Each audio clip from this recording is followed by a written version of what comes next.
Right, hi guys, it's Coops. We are going to do pizza dough. Now, really simple, just takes time, okay?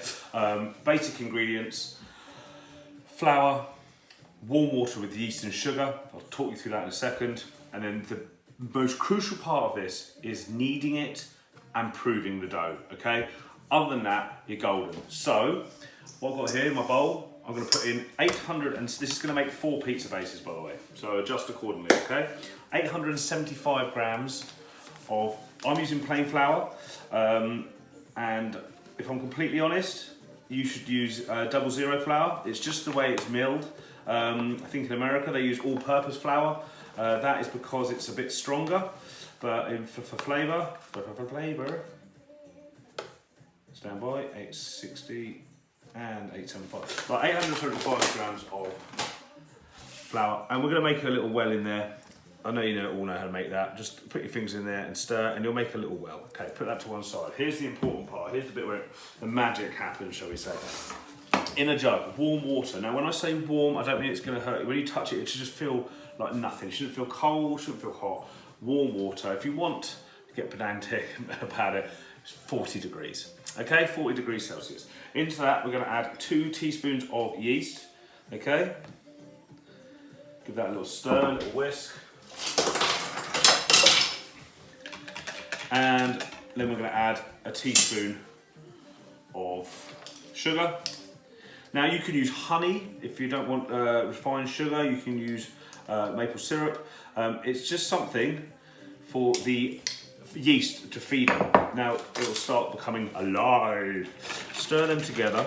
Let the sugar and the yeast get to know each other, and you'll see that there'll be bubbles. Okay. Otherwise, your yeast is not working. Okay, so just leave that for a sec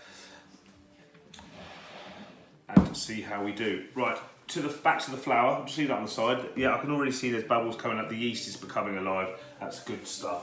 Okay, into the flour, we're going to put in some olive oil and some salt. We don't want to put the salt in there; it will just contradict the sugar. So we're just going to leave the salt and the oil to the flour. Yeast, water and sugar in there. I've got to find my salt. There it is. So basically about 1.5 teaspoons, okay? So I know how much that is in my head.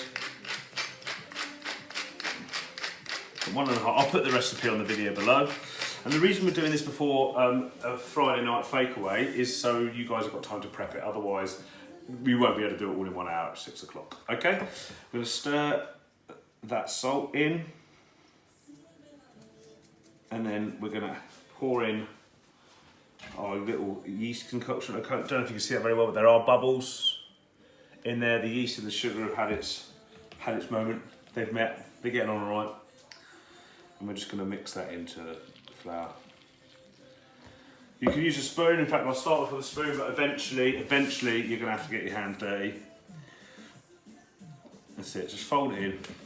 Now, you'll see many videos when they mix it up. It's a nice idea to have like a marble side if you've got one, or a kitchen surface. Mine are granite, I think. But you can do it on a board. You can do it on. I'm going to do it on the wooden work surface. Okay, so warm water, yeast in, and then work in the flour.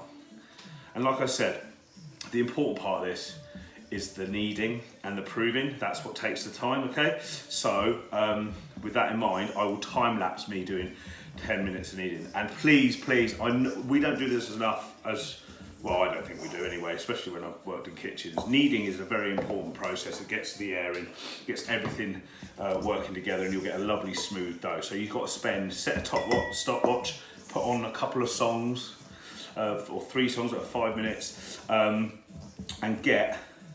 make sure you get 10 minutes of kneading in when it gets to the stage, okay? Right, olive oil, let's pop that in. It's about 6 tablespoons, so I've got my little measurers here just to help you guys out. In fact, we should weigh that. I'm going to see how much 6 tablespoons is. Stand by, guys. Ba, ba, ba, ba, ba, ba. 1, 2, 3, 4, 5, 6. Awesome. That is 67 grams, okay? For those that want to work in metric. Again, we're going to work all that in.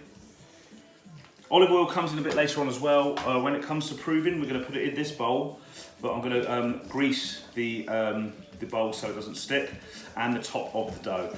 Get that all mixed in, every single piece. If you want to continue to do baking and not get cheesed off, buy one of these things. It's called a pastry scraper. It's got a nice curved edge and a corner. Great for getting off the flour and the sticky bits off the surface, and also off the side of your bowl, and I'll demonstrate that now. But yeah, lots of little kitchen gadgets, much like, I don't know, tools of the trade. If you're a labourer, or for whatever you do in life, you keep adding tools, don't you? And I think when you start cooking, well, I know for a fact you do, you keep adding tools, okay? And I think a pastry scraper is one of the best. Okay, so spoon is out, pans are gonna be in, and I'll probably time lapse this. So I'll show you the effectiveness of a pastry scraper.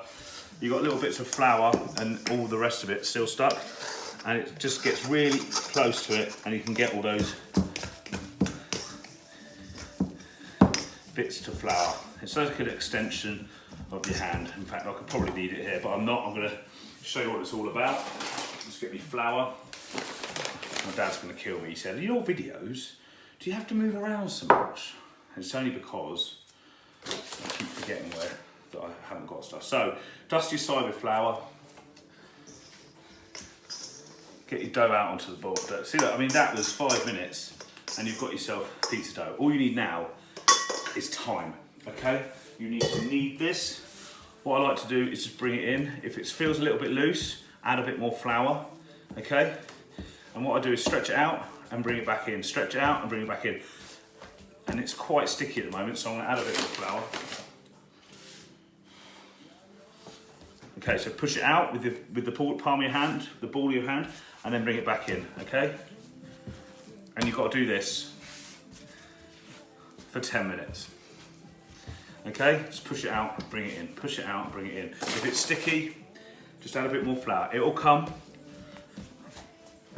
You just basically want to push it out with your hand and pull it back over. Not too far, you don't want to tear it. Very important that you don't tear it. You just want it to all come together and work in air and get all the bits working together, okay? So push it away and pull it in. Push it away and pull it in. And once it stops sticking to your fingers, you can start really cracking into it, okay? So nice and gently, away and back in. And there'll be sticky bits because you're pulling it around that come back to haunt you because they're deep in the middle. Okay, just push it, and we're gonna knead this for 10 minutes. I'm gonna say goodbye to you, and I'll time lapse this bit, okay?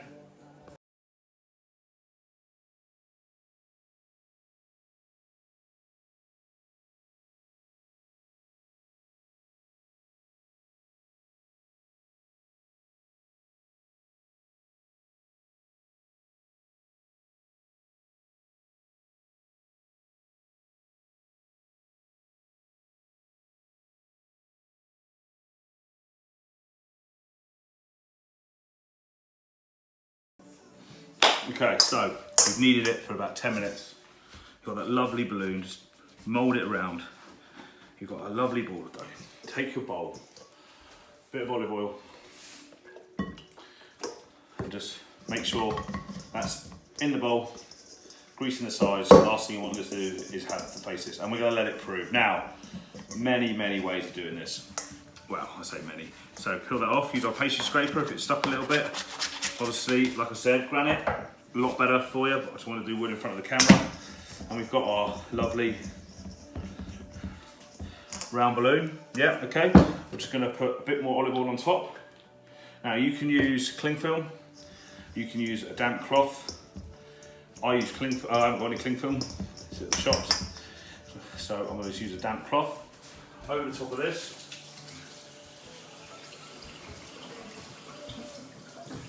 And we're going to let it, sorry, 2 seconds guys. And we're just going to let it prove, okay? Just hang that over there. Now, proving. Take that to one side. Fantastic. Let me just talk to you quickly about this.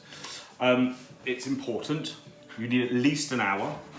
But if you want more in flavour and you've got the time, 24 hours. 24 hours and then bring it back, okay? I'll show you what it's going to look like after an hour, and then I'll show you what it's going to look like after 24 hours. The longer the better. And then we take it out, we cut it into 4, and we let it rest for another hour. So once you think it's done and finished proving, take it out, rework it. I'll show you this later. Well, it'll be in this video. And then we cut it up into portions and we let it rest for prove for another hour before we even start rolling it out. Okay, oh my God, look at my hair. Right, see you in a sec.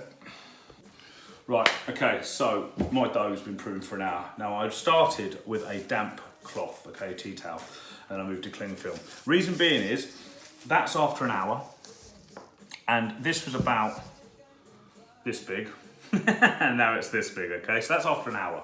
But the longer you leave it, the more flavour you get from it. Like a lot of my home cooking, chilies, barbecue rubs, things like that, the longer you spend getting to the final goal, the better. The flavours get to like meet each other, say hello, and it's just beneficial, in my humble opinion. So I'm going to leave that for 24 hours.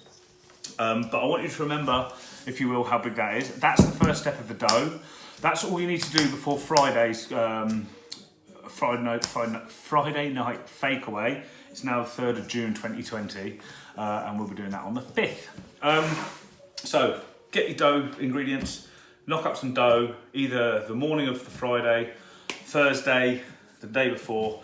I'm going to leave that out for 24 hours, and then I'm just going to do the second part tomorrow, and you guys can catch that up. Okay, so this is part 1, pizza dough done. See you later.